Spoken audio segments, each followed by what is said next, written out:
The music stops and we're off and running. Hello everybody and welcome to the 10th of Randstad's Expert Echo webinars, where we shall in a moment be having a cosy fireside chat with someone whose story certainly has the ability to make you cry, make you shake your head on occasion, as well as inspire you.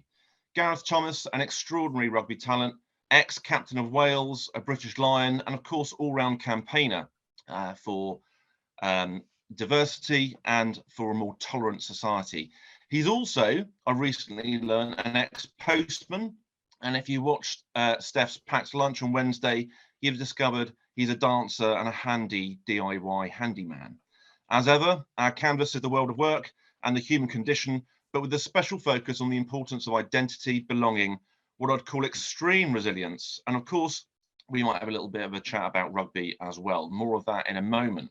Now, you'll be able to ask your own questions using the Q&A functionality at the bottom of your screens and upvote those which excite you most. And I'll do my best to keep across that and ask those questions in about 40 minutes time. So keep them short, please. I'll just have to ignore longer comments in the Q&A because that's a level of multitasking way beyond me right now.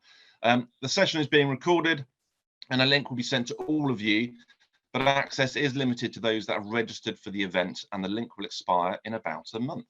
Now, before I interview Gareth, we've got some poll results hot off the press to share with you all, as ever, to provide some context for today's themes and to encourage some of the questions later on in the webinar. So if the guys could get the slides up, that would be amazing. Thank you very much. Okay, so we've asked 35,000 people. Yep, I read that number right, 35,000 people. That's the biggest survey of its kind. The Work Monitor survey, it's one of the biggest surveys in the world, actually. Probably the only one that's bigger than that would be our own Randstad Employee Brand Research, which is near 200,000. Would they rather be unemployed than be unhappy in a job? And 34% said yes. A staggering result in an era of cost of living crisis, etc., and reflecting how important a sense of meaningful work is to society post-COVID. Next slide, please.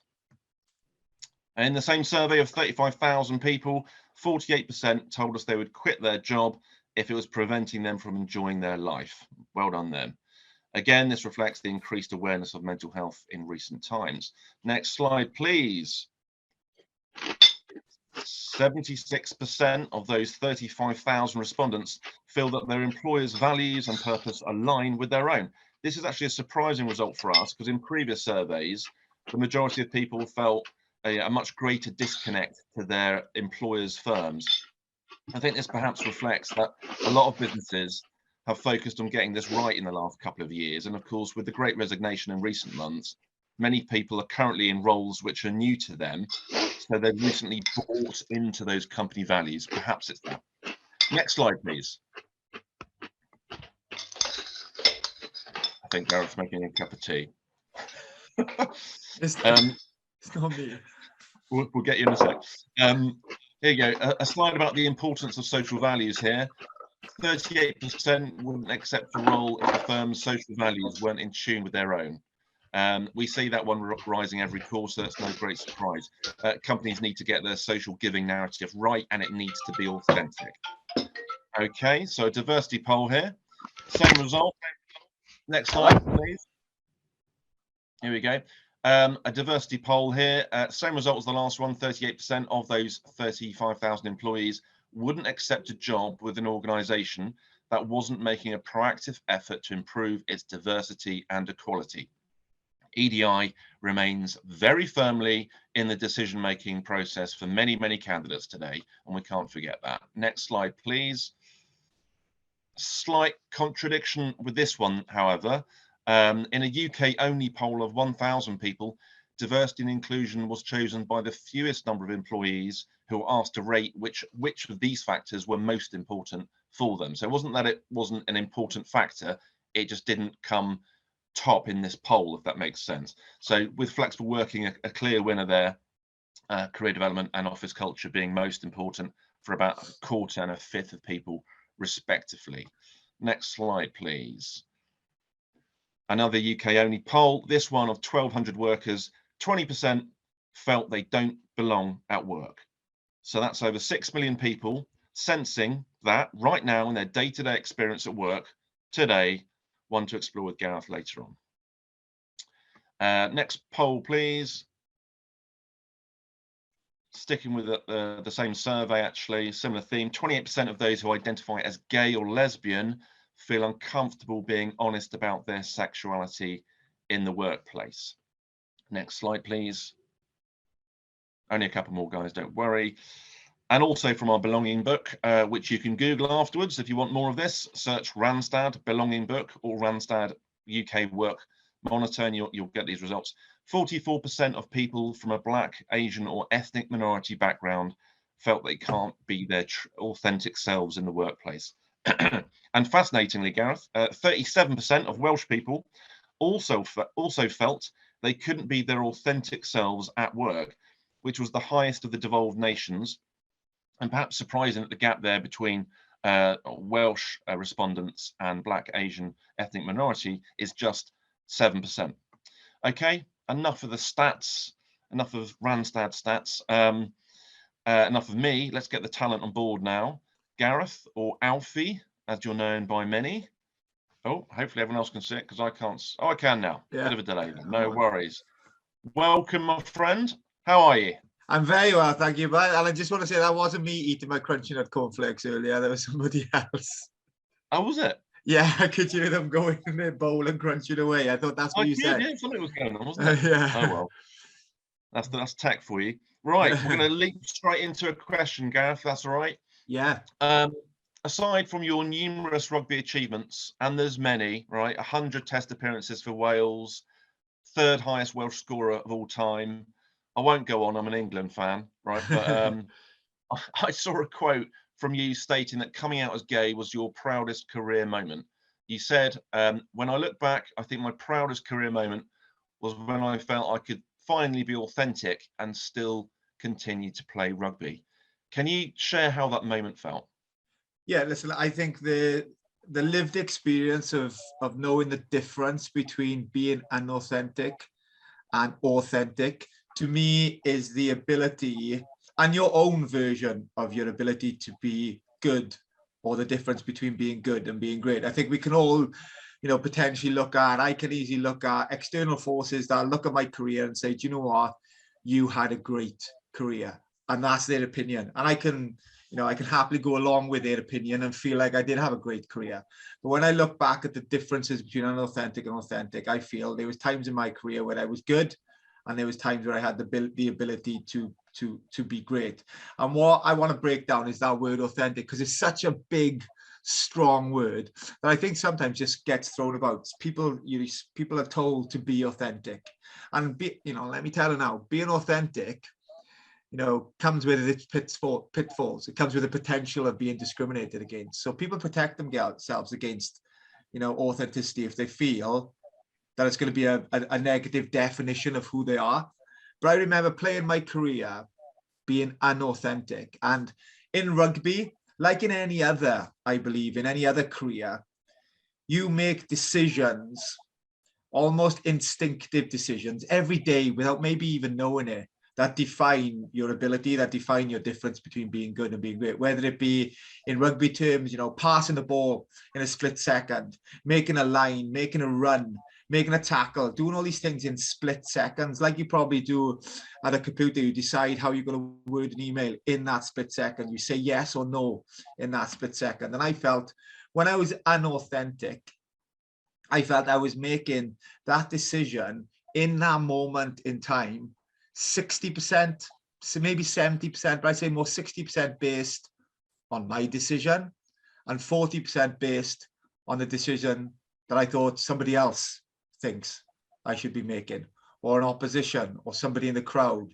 thinks I should be making. And when I made that transition from unauthenticity to authenticity, what I found was in their moments of authenticity, I was making a decision based on being 100% in that moment. And I think the important thing to say on that is that decision then, people will think, well, if I become authentic, that means I get everything right. It doesn't mean you get everything right. But what it means is that in that decision, in that moment in time, if you make the wrong decision, you feel more comfortable with the mistake. But not only do you feel comfortable with a mistake, but it takes you to another decision. Because people talk about, following their authentic path. It takes you to another decision and another moment that might never have happened if you'd made that authentic moment. And then potentially in that moment, you make the right decision. And when I look back on my career, I'm 47 now, and I look back at my career and I could name you off the top of my head without really even thinking about it, about 500 moments of decisions that I feel I made based on what someone else thought I should do. And that could have been the difference, between us winning or losing a game, between me being good or me being great, between me scoring a try or them scoring a try. So I think when people say about the greatest achievement, it's because I felt that I gave myself the opportunity to finally realize who I was by being fully submerged in that moment to make. Must have made you feel a lot lighter in spirit. I think I heard a quote from you saying that you felt that you could run faster when you come out. Yeah, because you're not bogged down. Is that true? Is that something that you're not bogged down with this weight? And it's not so much the weight of carrying an untruth, the weight of carrying the lie around with you. It's the weight of carrying the decision of what you want to make versus the decision of what you think everybody else thinks you should make. And it becomes very confusing. And say you have them moments of instinctivity that you feel like you've trained your life for. They're gone. They're absolutely gone. And you carry around, not only, I played rugby for Wales, and it's our national sport. We got 3.5 million people who support our national sport. And when you feel, it's a privilege to try and make them 3.5 million people happy.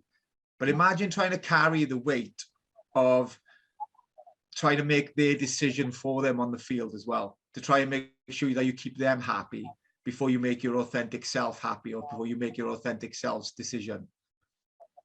How was the news received when you came out 12 years ago? And do you think it's changed now, the media reception to someone that might come out in that way in your sport or any sport? It's an interesting way you say the word. I feel you use there is change, because when we look at change, or what I feel change is, very much change is an obvious action. It's black or it's white. There's no gray area to change. And I feel where we are at the moment as a society and sport in general is we feel it's okay to example. So we'll say, well, we're better than we were 20 years ago, but were we any good 20 years ago? I feel for me, progression, unless it leads to change, is an absolute uphill task. It is an absolute waste of time. So when I look back at, when I spoke about my sexuality and the fears I had, the fears of the public perception, the fears of the media intrusion, and I look now to all them years later, and we sit here on, if we take maybe an example of sport, and we sit here, what is it, 29th of March 2022, right?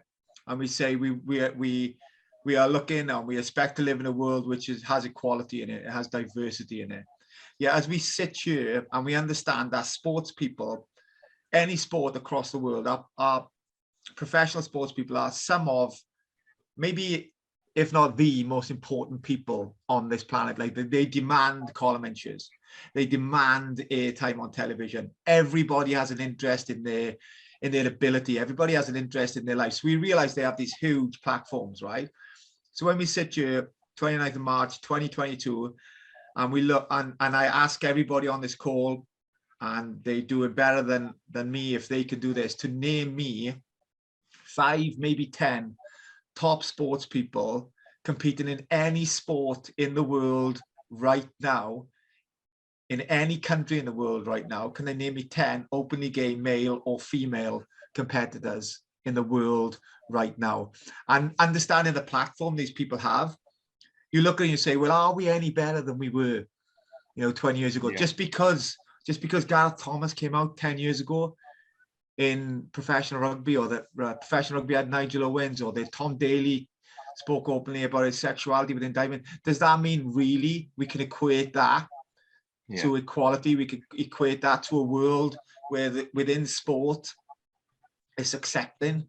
Within sport, there are no forms of discrimination that are stopping people coming out, because I believe that, because we make these examples and we look back at examples and say we're in a better place than we were, then we never really allow, or we never really demand change. We always feel like we're slowly progressing. And as long as we progress, it's okay. And within sport as well, what you have, like within a lot of businesses, is, really the definition of sport, the definition of a lot of things within business is, as long as you're winning, as long as there's a winner, as long as there's a sense of success. And within sport, there's always a winner because there's always a loser. So, if you're a winner or you're a loser, or you're a loser and you're going to win next week, then diversity and inclusion is never really top of the agenda. It's never really understood as a long-term plan, a long-term goal to maybe gain greater talent, to maybe gain the sense of victory through diversity and inclusion in the long term. It's about belonging as well, isn't it? I suppose ultimately, you talked about authenticity earlier. One of our poll questions was that 20% of people feel that they don't belong in the workplace. And I suppose you must have felt that before you came out with the Welsh Rugby Union side. There was a moment at which you came out to them, and you've been harbouring a secret up until that point. Feeling an imposter, I suppose, in some way, because what it was to be captain of Wales in that macho sport of rugby. It must have been difficult for you. Can you tell us about that moment when you came out to your work colleagues in that way? Happened to be the Welsh rugby team for you? Yeah. We played a game, Wales versus Australia, and I was, as you kindly introduced me, I played 100 times for my country, and I feel like, whether I played good or whether I played bad, I felt like I always gave whatever I had to give on that day. I always left everything on the field. I never came back in the changing rooms really feeling like physically I could have done more. But this one particular time, I'd come back into the changing rooms at the end of the game, and I felt like my mind just wasn't there. And Scott Johnson, who was the Welsh coach at the time, asked me if everything was okay. And I feel like in life, you have these certain moments, that kind of sliding door moments, where you either take these opportunities and life becomes very different, or you don't take these opportunities and you never know what could have been the difference in life. And I chose at that moment to tell him. And then what he did was, I thought was very clever, is he took that power away from me, because I was holding this secret. And it didn't make me powerful, but it meant that as long as I held this secret, it was my responsibility of who I told about this secret. He took that whole responsibility from me. He took the team away. He told the team. And I remember he said to me to go and sit in the hotel to wait for the team to come back, because he wanted to discuss this with the whole team. And I remember sitting in the hotel room for about 2 hours. And I've never really been a big drinker in my life, but I sat in the hotel bar, and I felt like I went through about 25 pints of lager in this space of time, just petrified of what would happen when the players walked in. And one of the greatest thing I felt the players did when they walked back into the room that day was they walked in and they tapped me on the back, kind of shook my hand, nothing really overstated. And I remember sitting in the chair thinking, is this it? And then I realized to myself, actually, this is what equality is.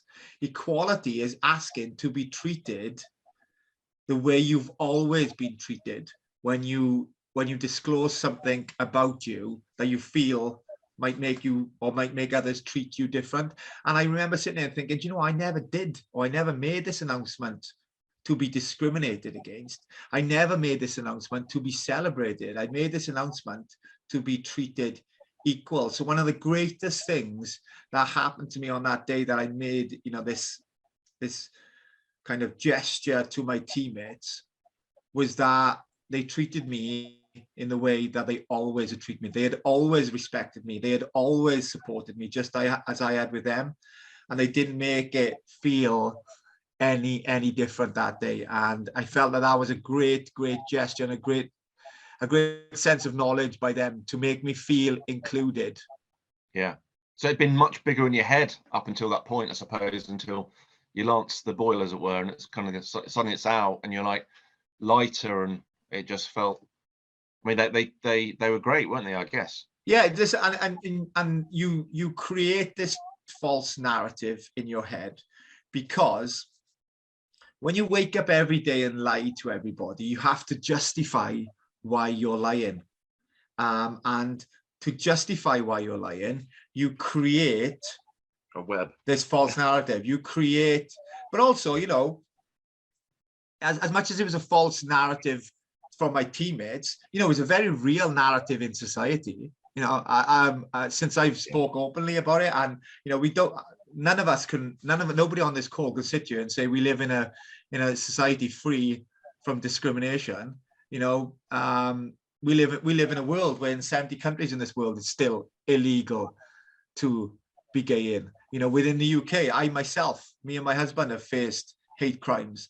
I've been abused to discrimination a lot since I spoke about my sexuality. So it wasn't a fully false narrative that I had created. There's a reality that there's still discrimination against certain characteristics within this world. But I'd created, you know, this form of discrimination because I had to justify the reason why I woke up every day and lied to everybody. And one thing I'd say about lying or creating a false narrative to people is, just in case people maybe on this call are, or they know people who are creating a false narrative, is that when you lie, you live in fear, you know, and that's not a nice way to live either, because you live in fear of people knowing you're lying. You live in fear of people talking about you. You know, if you're in the office workplace and you're harboring a secret or you're lying to people, you look across the room and you see two people talking in the corner, and there's an assumption straight away that you feel like they're talking about you because you have something to hide. So it's a sense of, when we talked earlier about, you know, that weight lifted off your shoulders, it's a sense of that fear as well. Yeah, is lifted off that shoulder. and I think a lot of people feel that. I think perhaps, and looking at the survey here a bit deeper, 38% of individuals who identify as gay or bisexual feel unable to be their authentic selves in the workplace. 44% of people from Black, Asian, and minority ethnicities felt they can't be their authentic selves in the workplace. And of course, we had the breakdown with the Welsh there, the Welsh feeling the least able of the devolved nations to be their authentic selves at work, 37%. So, you know, what are your thoughts on this, and what can we do to make peers feel more comfortable being themselves? Lots of leaders on the call, Gareth. You know, what can HR departments and businesses do to make people feel more authentic and bring their true selves to work? Yeah, it was something that was in one of your quotes on that came up on the slide earlier, that I feel leaders can take control of to make environments better. Right? Is at this moment in time, I feel within society, within the workplace, we feel that it's okay when it comes to forms of discrimination. We feel that it's okay to react. So it's okay if somebody says something discriminative and somebody stands up and calls that out. That isn't the wrong thing. But what you have to kind of unravel is why that person in the first place was allowed to stand up, or felt that he was allowed to say what he said in the first place. So I feel leaders need to create environments where not just them, but also the workforce can be more proactive, therefore never having to react. So you create an environment where the people who are in that environment, or the people who come into that environment, already know what they can, but more importantly, what they can't say. What they can, but more importantly, what they can't gesture. And also, I think for me, it's a really important thing that everybody has to come together on this. And when I talk about everybody coming together, I think that's the sense of creating an environment where people can be allies, you know, and a lot of people women around, you know what, I'm not in work and I can be a little bit sexist because there's no women around, or because as far as I know there's no gay people around, then I could be a little bit homophobic, or I could be a little bit racist if it's just the white middle class that I'm talking to. And I feel when it comes to being an ally and when it comes to being supportive within work as well, I feel it's more important than just work. I feel it's more like a lifestyle choice. Like sometimes your job is your lifestyle choice. I feel to become an ally is a lifestyle choice. So call people out in them environments, you know, and have the bravery to stand up in them environments, and to become a leader in all environments, when it comes to creating better environments for anybody. And also, I feel if we're talking, you know, generically about this big environment where we're just saying to the people who want to be allies, look, the majority of you create a better environment for the minority. But also what needs to happen, the minority need to play a part in creating that. Because you have to understand, you know, I needed to understand as an openly gay man in a very non-diverse environment that within me, a lot within my environment, a lot of the players that I was play with and teammates with, they'd never spoken to an openly gay man before. They'd never been around an openly gay, so they didn't know what words they could use or words they couldn't use. So I used to say to them, it's my role and it's my job to educate you.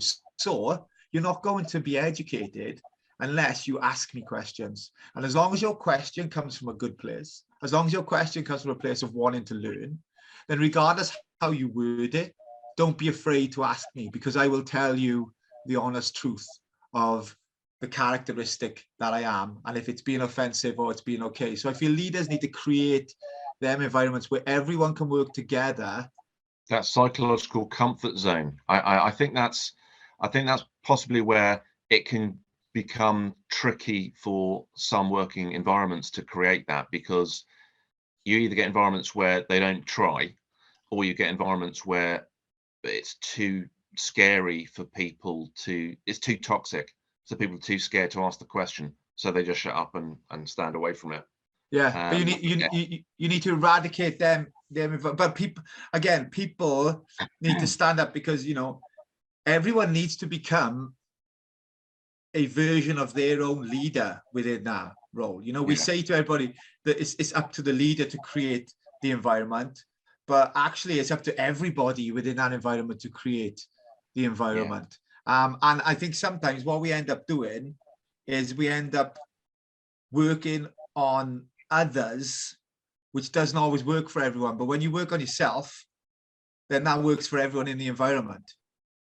Yeah, you know, rather than focusing on others, focus on yourselves. Quite. Talking of leaders, we've got lots of education leaders on the call today. We're the #1 recruitment company for education. So I thought it was pertinent to ask you how you're helping sport be more inclusive for younger people. For me, I think as I want to try and be a leader within sport, is a real problem with when it comes to stereotyping is culture. I think we have this cultural historical past that we feel in certain environments people have to be certain ways, or you have to be a man, or you have to be white, or you have to be a female to have these certain types of jobs. And I feel, for me, culture is the worst behavior that a leader tolerates, because they go in there and I feel like sometimes they label people, and then that's what then people become, and they lose the ability then to be challenged, and people, I feel, need to be able to make new choices. And I feel like people make choices, and then choices make new cultures. So what I do a lot of working, especially with the younger element of people coming through in sport, is to try to create new cultures, you know, give them new ideas, give them new choices, break down the boundaries of what, you know. I'm not saying history doesn't have a huge part to play in our lives, because it does. But also, as I said earlier about moving on and creating change, is we can't just evolve. We can't just be a little bit better than 20, 30 years ago. We need actual change. And for me, within but it's handing it over to the next generation and making them feel comfortable, because making them feel like they're making the changes themselves. You know, changes are not being forced onto them. They're given the options, they're given the opportunities. And because they're making the decisions themselves, they feel empowered by them decisions that they've made. And they feel happy about going forward with them decisions that they've made. So for me, a big thing is just not trying to eradicate culture, but that negative culture where I feel some people always say, well, it's a generational thing. You know, my granddad said it, so I'm allowed to say it. Or my father said it, so I'm allowed to say it. Just because they said it and we're allowed to get away with it doesn't mean that can continue. So I think for me, it's changing that culture. What advice would you give your younger self now? And my quote here is, when you were marrying Gemma at the altar, you said you knew that you didn't want to be gay in that moment. So what advice would you have given your younger self? For me, I think what I would have done was I would have realized, right, that we all go through life trying to please everybody all the time, right? And I would have looked at myself and realized, you know what? I want to be okay about being disliked for being authentic. What I don't want to be is I don't want to be liked for being a version of me, which is the version that someone else wants me to be. And I feel we all, you know, even as adults who don't have really that much to hide, we all, I suppose, can look back on examples of this. You know, we can all look back at examples and say, you know, I don't know how many people maybe put an outfit on this morning, looked in the mirror and thought they looked absolutely banging, and then decided to go and ask someone else, and someone else said, well, you know, I'm not quite certain about that. And then you go and you make a change based on the decision of what someone else has made. So I feel there's so many elements within our life where, again, culturally, we've fallen into this part of being, well, I'm more concerned about what other people think of me than I am of myself. So I think it's really okay about being disliked for being authentic, being disliked for being you. So it's an expectation, isn't it, of yourself and the impact on mental health. We've got a survey result here, actually. A quarter of men in a recent poll of 2,000 males aged 16 to 24 said that society's expectations of my gender negatively impact their mental health. Traditional male stereotypes, from encouraging men to suppress their emotions to being portrayed as tough, aggressive, and the dominant financial providers for the family, you know, that often still persists. You see it in every advert, don't you, really? So while organizations typically put more emphasis on female inclusion, do you think they've got a greater role to play in ensuring that men can be themselves at work? Yeah, absolutely.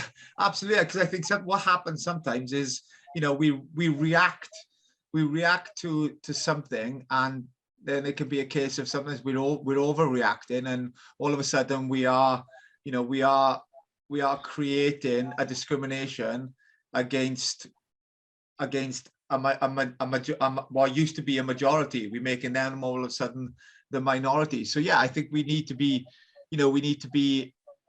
very careful. We need to be very understanding. We need to be very empathetic, to make sure that we don't get people left behind. And also, you know, we're kind of living in a society at the moment where there's this sense that we are going too far with political correctness. You know, we are going too far with what we are allowed to say or what we aren't allowed to say. And all I would say to that, you know, to people who get, again, when it comes to an allyship, people who get maybe bored about being an ally because they say, oh, do you know what? I can't be an ally anymore because I'm constantly having to call people out. I'm constantly having to say oh, you can't say that anymore. You can't do that. And my friends are saying to me, you know, stop being so politically correct. The world's going crazy. But the reality is imagine what it felt like if you was of that characteristic, if you was of that person being discriminated all the time. Imagine how it would feel for them. So I feel like it's very important that we realize that, for me, diversity and inclusion is kind of like a ticking clock, I suppose. And you know, if you push it too forward, then you get it wrong. If you push it too far back, then you'll get it wrong. You need to find a happy medium in the middle where it just swings back perfectly. Because once you push it too far, it's going to fight back against you. I think that's really pertinent. I think you can't leap always. We talked earlier about changes in 12 years since you came out. And I think with some things you probably can make the big change, the big step. But if society's not there yet, it needs to be like a little bit there at least. Otherwise, it'll just, as you say, it'll fight back. It'll push back. Society will push back. But people as well. There are a lot of, you know, with the world we live in as well. We're based, you know, we now live in a world where people can voice very strong, very popular opinions through forms of social media that can create, you know, again, false narratives, but also can create great anger as well. Quite, yeah, it's dangerous stuff, isn't it, sometimes? Can we talk about HIV? Can you talk to us firstly, actually, about Tackle HIV, the initiative that you run, and why that was set up?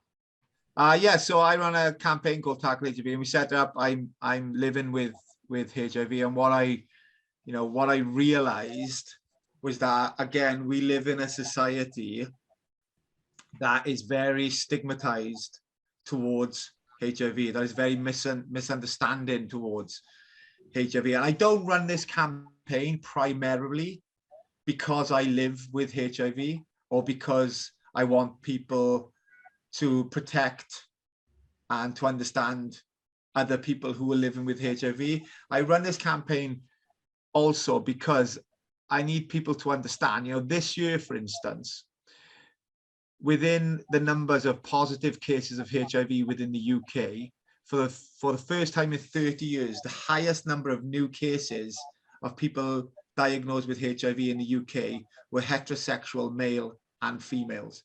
So for me, a big part of the campaign is getting people to understand that everybody needs to get tested.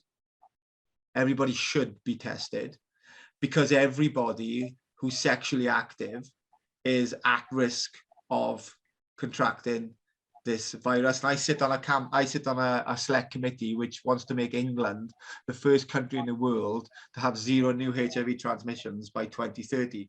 So it's really important that everybody gets tested, because, again, one of the stigmas around HIV is that the only people who are susceptible to transmitting this virus or to live with this virus are gay men or Black African men or Black African women.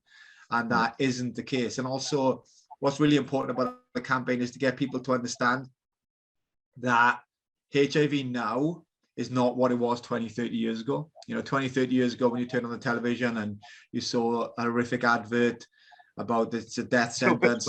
Yeah, and it's the gay plague. Yeah.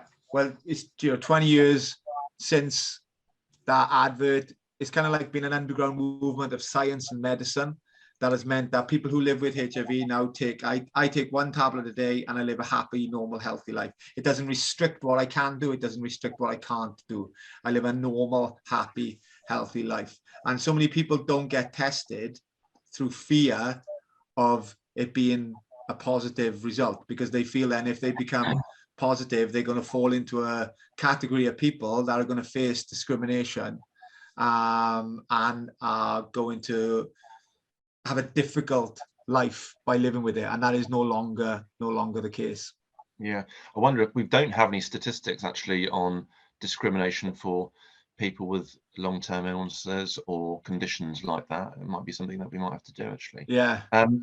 What's the best way to make employees living with HIV feel comfortable? Again, I'm thinking of the leaders and the call. You know, is it best to sort of not mention it, discuss it? What's the right thing to say? How can employers help? No, I think it's to have a discussion, to have conversations. Conversations create knowledge. Knowledge breaks down stigma. Knowledge breaks down misunderstanding. So to normalize any conversation, whether it be sexuality, whether it be color, whether it be disability, whether it be religion, the way to normalize things is to have conversations about it, and to feel free to have conversations, and to have what I don't like the word safe space, because then that kind of means that there's unsafe spaces everywhere, but to have spaces where people feel like they can have conversations without fear of judgment, without fear of discrimination. And we go back to the point that I said earlier about people being inquisitive. And if nobody has ever, known of anybody who lives with HIV, or knows of anybody who has a disability or religion that they don't understand, then I feel the only way they're going to understand is by having a conversation around that subject. And don't be fearful of getting things wrong. Be fearful of not talking about things. Silence is, that's the danger, isn't it? I think with these things. Okay, well, let's go to the panel. I've got a few questions here that are rolling in on the Q&A. And I've literally the first time I read these, so forgive me if I stumble across my words here. Who have we got? That's Michael Knox. Hello, mate. Thoughts on trans women competing in women's rugby?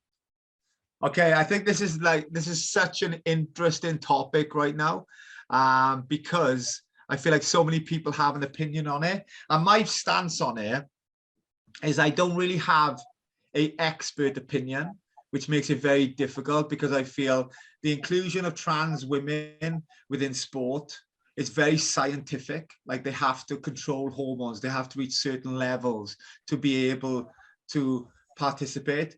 But I suppose my lived experience of knowing people who are trans is to understand that, people don't become trans just to participate in sport, or just to feel like they can be better in this sport than they could if they played the sport that maybe society feels that was the right sport for them to play because of their gender, as far as they're concerned.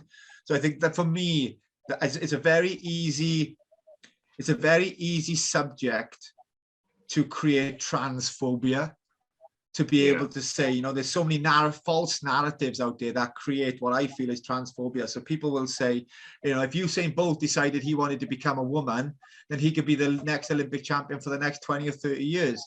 That isn't what trans is about.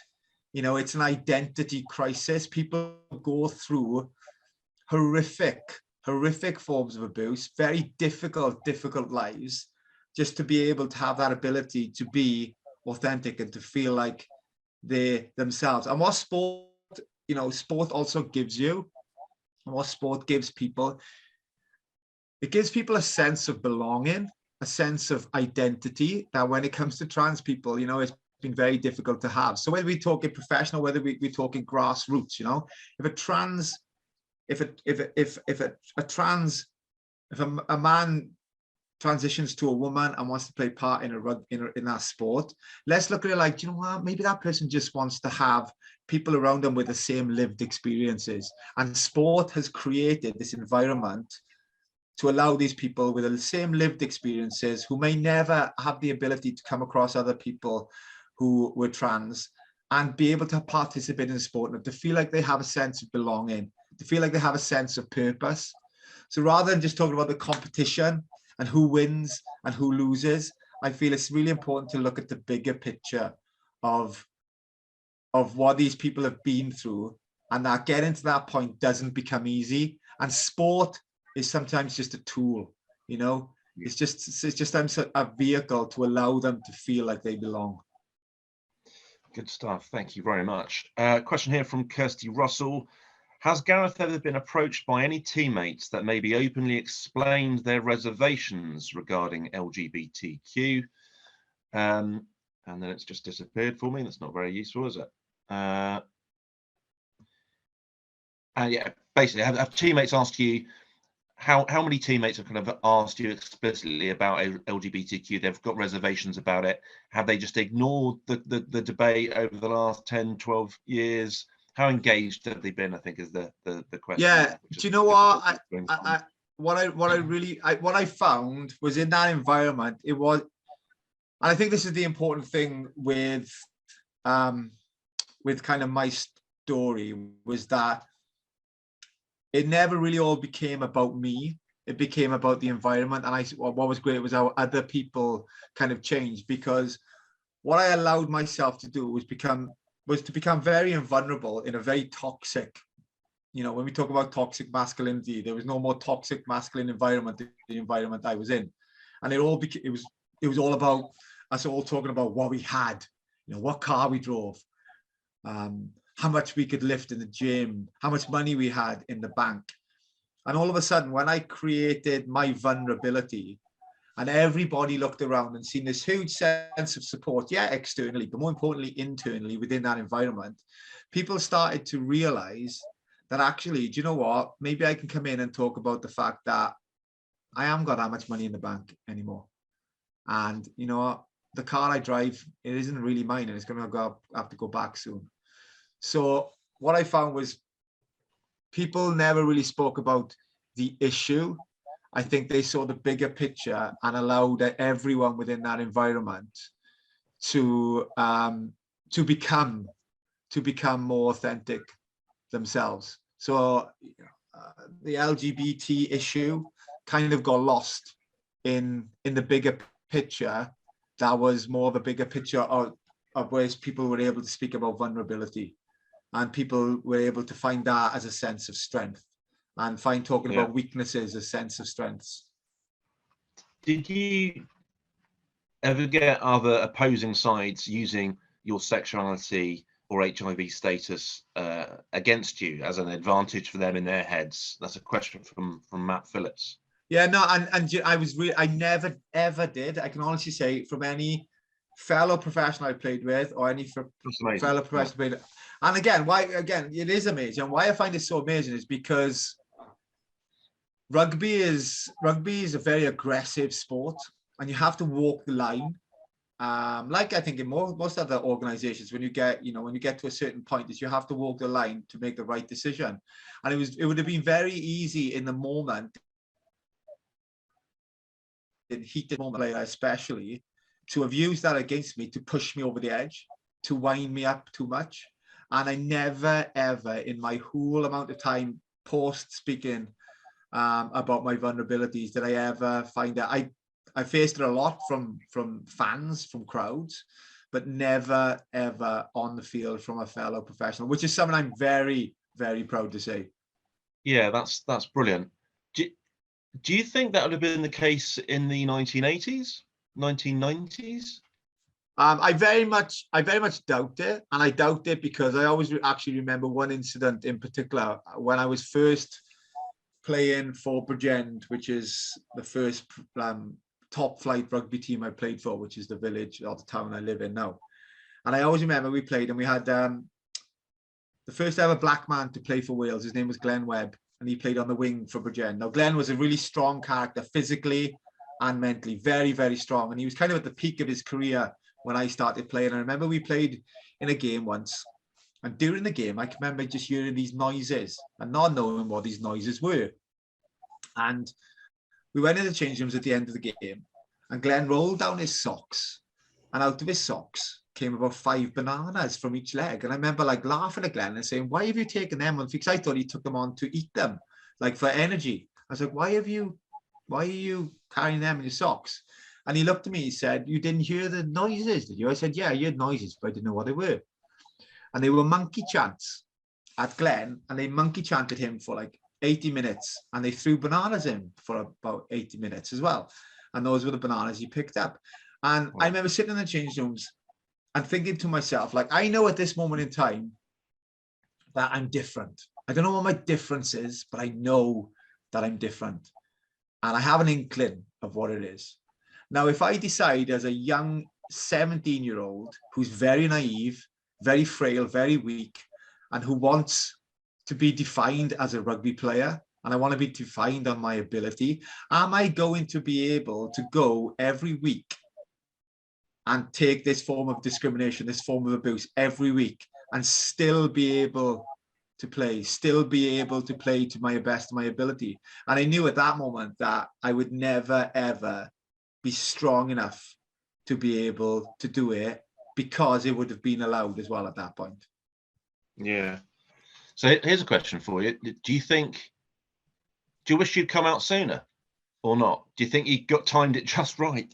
I don't know whether I timed it just right or not. I don't know whether it was my authentic path to get to that point.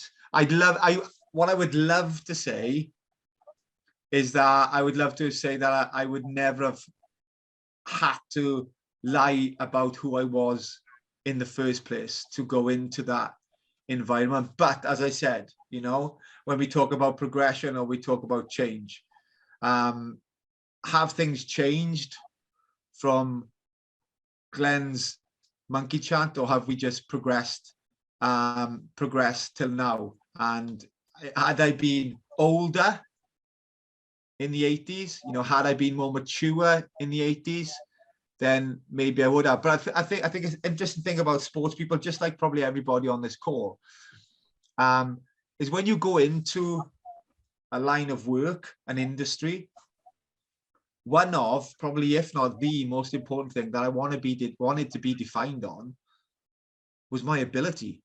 Like, was how good I could play rugby. I wanted that to be the reason that I captained, the reason why I played for Wales, was based on my ability. And I feel that sports people, like everybody else, wants that to be the definition of who they are, not the sexuality. There's so many things that apply to me and have allowed me to be, you know, a good rugby player, that are way more important than my sexuality. Yet that is something that so many people will use to discriminate, to celebrate, but never define on ability. Do you think being gay might have made you a better rugby player?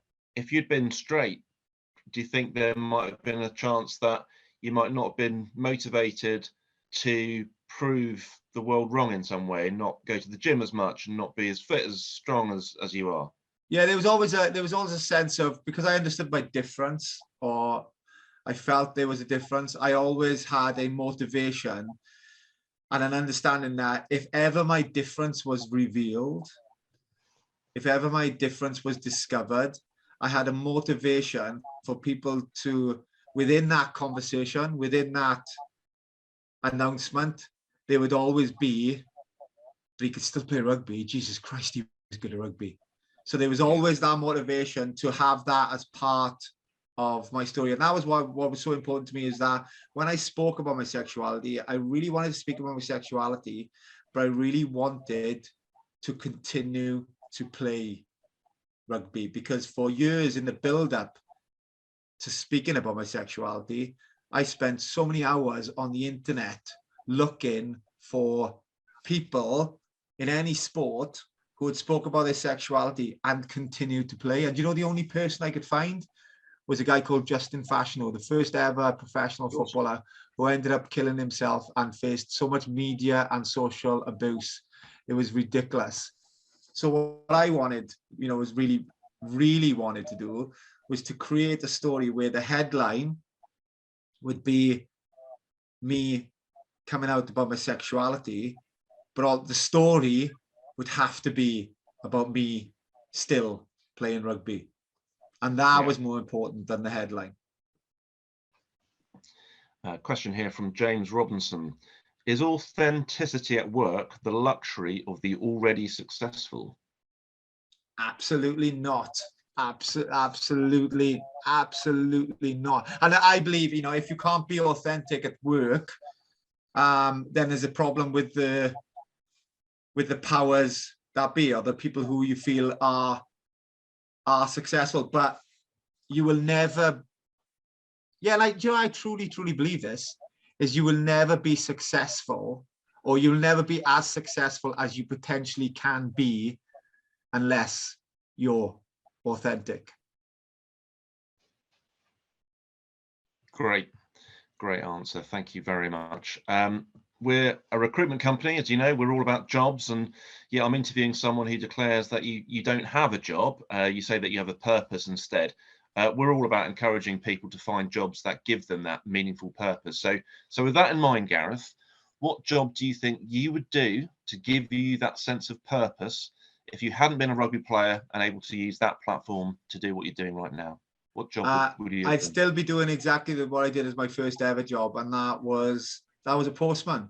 And I know it might sound bizarre because, you know, potentially a postman is not, you know, it's not the highest place up the food chain. But what I found that gave me as a postman, it was a real sense of purpose in the community and a real sense of identity, which is something that I always longed for.